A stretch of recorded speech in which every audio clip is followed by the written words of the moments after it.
This is a short video about my towboat watching that started mainly because I walk along the Winona levee almost every day, and I thought this would give me something more to look at when I'm walking.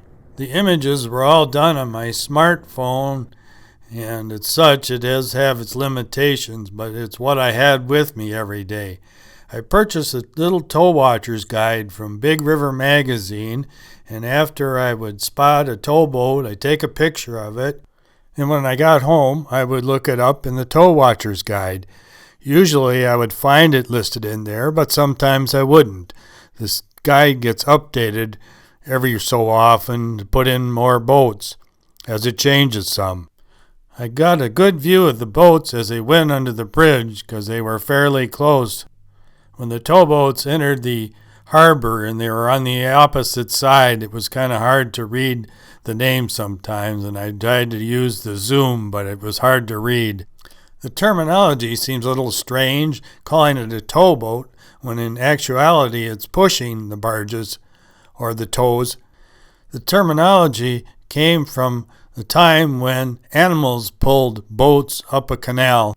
It's actually a very efficient way of moving a large amount of freight in that it has a huge capacity.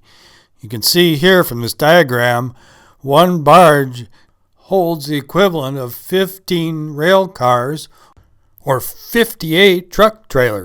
Of course, you're limited just to where the river goes, and it's very slow, especially going through all the locks and dams.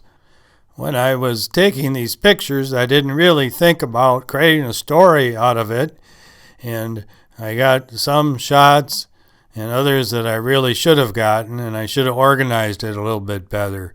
But you can see that it's really pretty busy at times on the river here near Winona. There were times when two barges would be passing each other, going in opposite directions, and other times you would see a barge that would be pulled along the side somewhere so that another one could get through. I did make it up to the observation spot on the new bridge, and you get a good view of the barges coming under the bridge and going into the harbor, but you can't park along there. You're going to have to walk up there or ride a bike. I did see some rather interesting things. And one day they were transferring. Somebody got in a small boat off of the barge and then came over to shore, and a car pulled up, and then they switched places.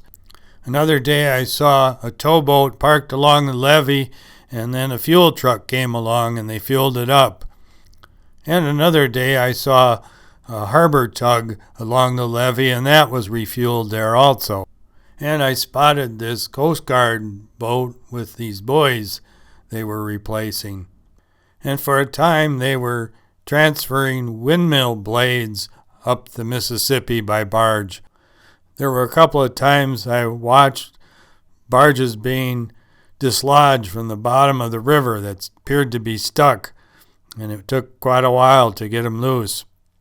One time I watched fertilizer being unloaded by the CHS spot on the river by their terminal, and another time I think they were unloading a liquid fertilizer. In the fall of the year, I had the chance to watch trucks being unloaded. They pull into this shed, and then the contents falls out the bottom of the truck and then gets stored and then pulled across to a barge on the other side of the road. By the end of the season, I had identified 33 towboats and several harbor tugs. When the river freezes up, the tugs are brought into the harbor and parked along shore to freeze up for the winter. I plan this to be an ongoing project and continue to add to it. I understand the first barge was coming up the river this evening, so I'll start again.